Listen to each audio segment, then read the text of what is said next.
Olá, este é o Dr. Todd Grande. A pergunta de hoje é se eu posso dar uma crítica a Jordan Peterson, não apenas o que vimos de Jordan no YouTube, mas também suas entrevistas e outros trabalhos que ele escreveu.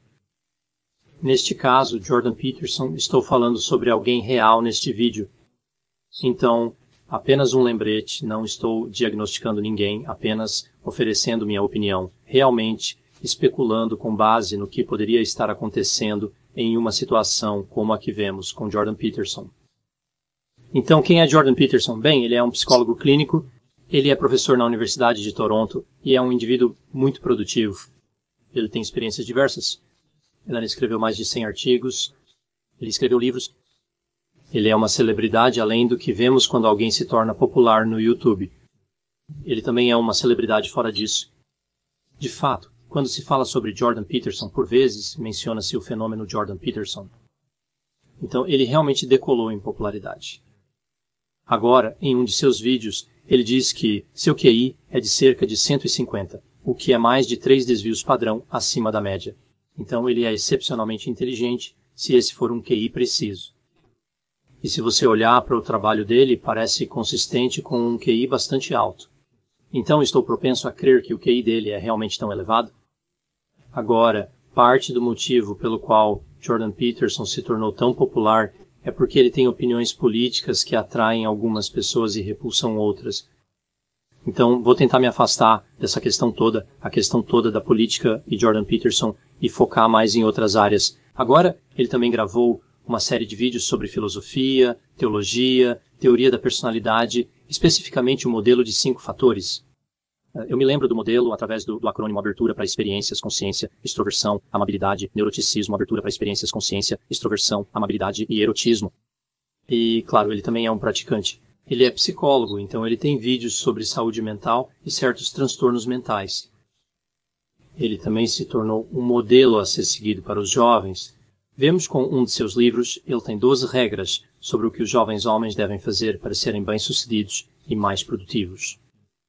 E muitas dessas regras são bem lógicas, vou destacar apenas algumas que me chamaram a atenção, sem abordar todas. Ele diz, fique em pé com os ombros para trás. Então, realmente uma espécie de confiança, uma espécie de construção de confiança. Arrume sua casa em perfeita ordem antes de criticar o mundo. Então, oferecendo algum senso de equilíbrio ali. Vemos que ele sugere buscar o que é significativo, não o que é conveniente. Então, ele está realmente focado em um senso de propósito na vida. Ele sugere que as pessoas devem dizer a verdade, ou pelo menos não mentir. É uma maneira interessante de colocar isso. E ele também diz que as pessoas devem presumir que a pessoa a quem estão ouvindo pode saber algo que elas não sabem, o que eu acho que é algo que vemos em seu comportamento.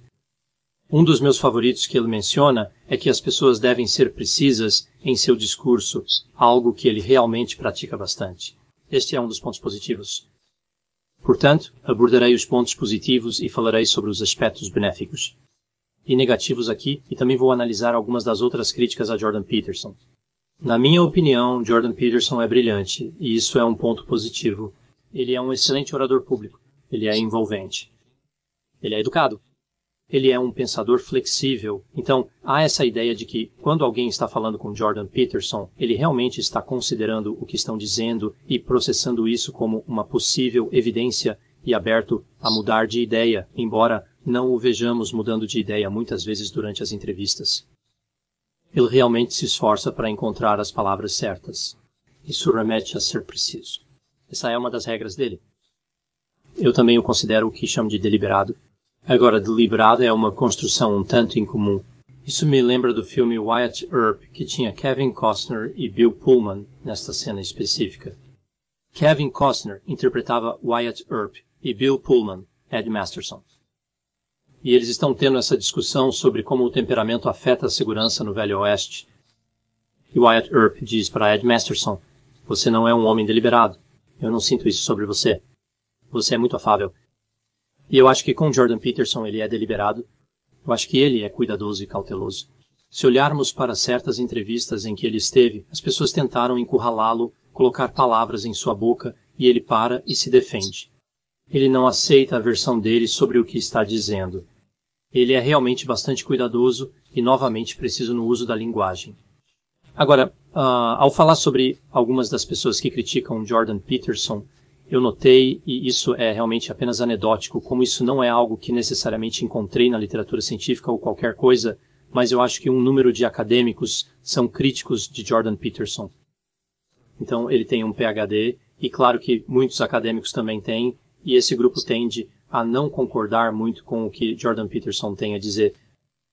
Eles criticam as 12 regras. Eles as veem como simplistas e óbvias.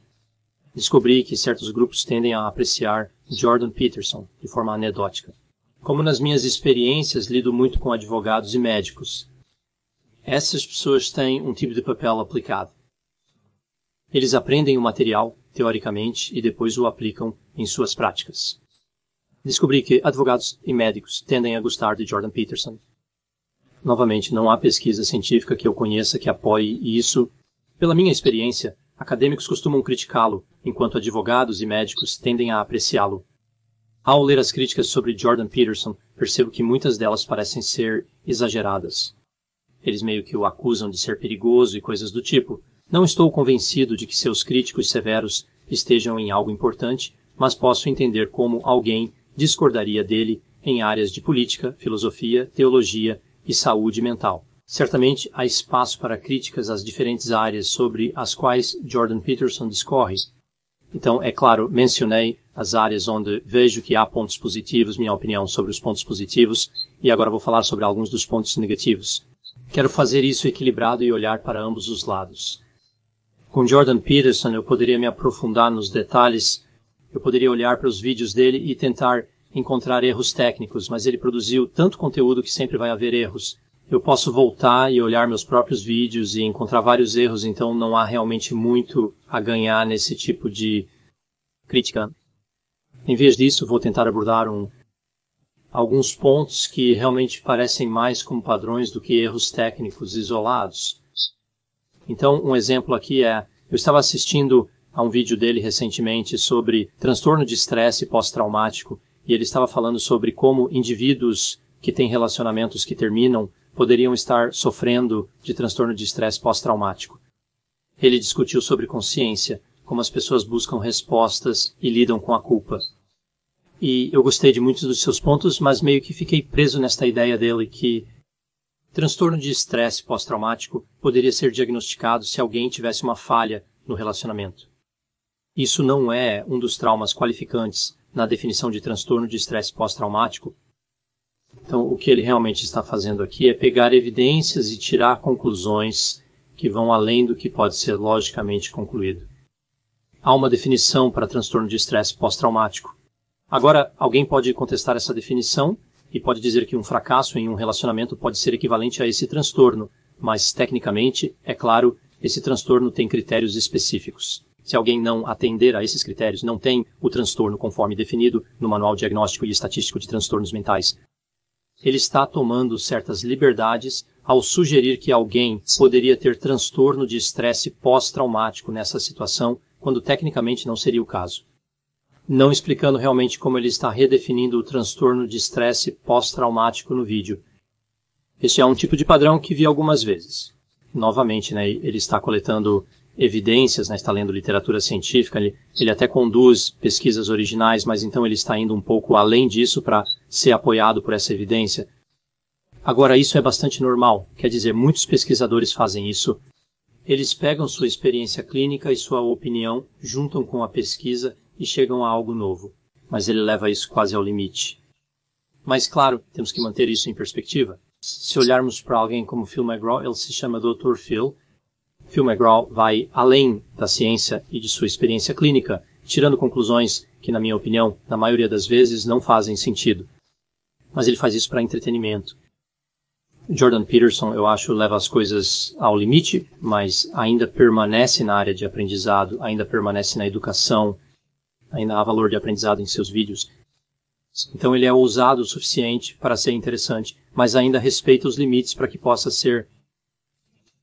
Ele pode estar ensinando sobre personalidade, saúde mental e outros tópicos. Então ele força um pouco demais? Eu acho que sim. Não é uma crítica importante. Entendo que para ser envolvente é preciso correr riscos e acredito que é o que ele faz. Agora, em termos de suas palestras filosóficas, algumas delas são realmente complexas, e uma crítica que eu teria em relação a essas palestras é que às vezes não tenho certeza se elas significam algo. Já li bastante sobre filosofia, considero-me versado nisso, e olho para algumas dessas palestras pensando que ou não sou inteligente o suficiente para entender o que ele está dizendo, ou algumas delas simplesmente não fazem sentido. Ambas as coisas podem ser verdadeiras. Estou sempre disposto a acreditar que não sou inteligente o suficiente para entender algo. Mas também acredito que alguém pode falar sobre algo sem necessariamente ser coerente. É interessante porque com algumas dessas palestras eu compartilho com pessoas conhecidas, enviando o link do vídeo. Não entendo isso. Sou só eu? Na maioria das vezes eles dirão o mesmo. Talvez eles estejam apenas sendo gentis ou pensando que eu não entendo isso. É porque não sou inteligente o bastante, mas eles são educados demais para dizer isso. Isso é sempre uma possibilidade, mas acho que suas palestras filosóficas frequentemente vão muito além do que pode ser entendido a partir das leituras dele, que eu simplesmente perco o rastro. Então é uma crítica menor, porque ele também tem uma série de palestras realmente interessantes sobre filosofia que eu acho que, em grande parte, eu faço e entendo. Agora, eu acho que isso realmente fala de outro ponto, que é, às vezes, em geral, Jordan Peterson é difícil de seguir, especialmente se ele faz uma referência a algo que você não leu. Muitas de suas palestras exigem leitura prévia para aproveitá-las ao máximo. Coloquei isso na categoria negativa em vez da positiva, mas não tenho certeza se é totalmente negativo. Quero dizer, ele não está apresentando todos os vídeos como um vídeo introdutório, e eu acho que isso é um grande positivo. Listei isso como negativo, mas acho que poderia ser considerado negativo e positivo. Outra crítica seria sobre a origem das informações utilizadas por ele. Muitas das palestras filosóficas são baseadas nas obras de Carl Jung, e algumas pessoas o associam imediatamente com pseudociência ou afirmam que ele se envolveu com pseudociência.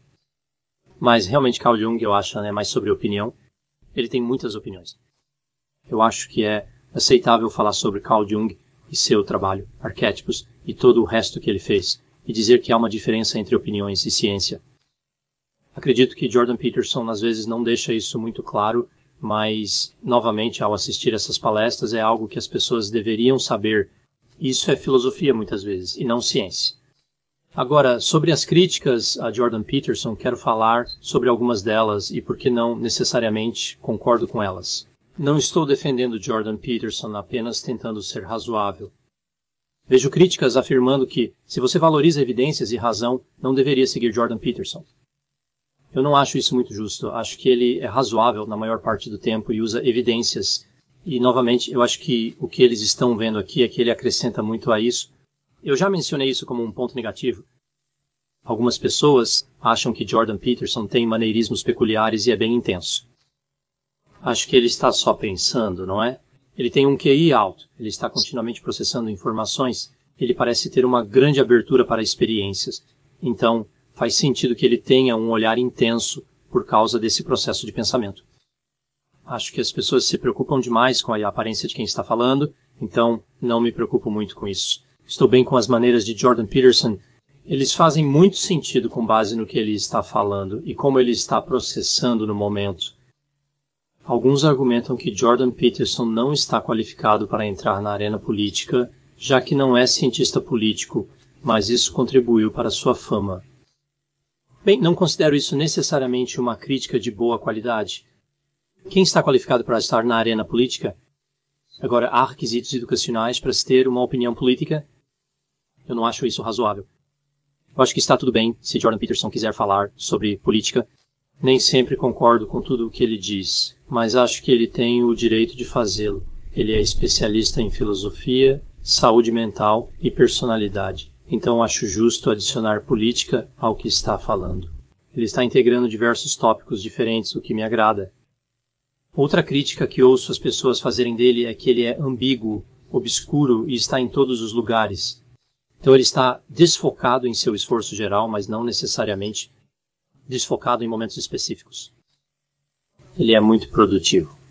Há muita diversidade em seu trabalho.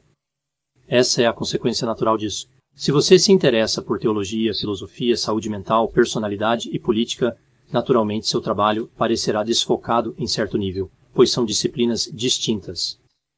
Então, novamente, eu entendo a crítica aqui a Jordan Peterson, mas não acho que isso seja necessariamente justo. Agora, a última crítica que vou discutir aqui, e ouço muito isso sobre Jordan Peterson, é que você não pode ser conhecedor de tudo. Então, basicamente, isso está dizendo que ele assumiu demais e é semelhante ao argumento da falta de foco. Jordan Peterson é extremamente brilhante. Quer dizer, se você olhar para as discussões dele sobre esses tópicos, eu não acho que seja irracional dizer que ele pensou muito sobre eles e chegou a conclusões interessantes. Alguém pode discordar das conclusões de Jordan Peterson, mas isso não significa que ele não seja inteligente ou conhecedor. Então, é verdade que você não pode ser bom em tudo? Sim, já mencionei isso em vídeos anteriores sobre outros tópicos. Eu acho que Jordan Peterson faz um trabalho razoável ao se manter dentro dos domínios sobre os quais ele já falou. Sim, ele não tem um PhD nessas áreas, exceto por uma, que obviamente seria a componente de saúde mental e a personalidade. Quer dizer, a psicologia cobre ambos muito bem. Mas eu acho que ele faz um bom trabalho lendo e explorando esses tópicos. E, novamente, ele é interessante e envolvente, então eu não considero essa crítica como uma das melhores e mais válidas contra Jordan Peterson. Então, eu sei que sempre que falo sobre figuras controversas, e certamente Jordan Peterson se qualificaria como uma figura controversa, haverá opiniões diferentes. Haverá pessoas que concordam e discordam de mim. Haverá pessoas que concordam e discordam de Jordan Peterson. Se tem opiniões sobre isso, deixe-as nos comentários. Espero que isso gere uma discussão interessante. Espero que você tenha achado esta crítica ao trabalho de Jordan Peterson interessante. Obrigado por assistir.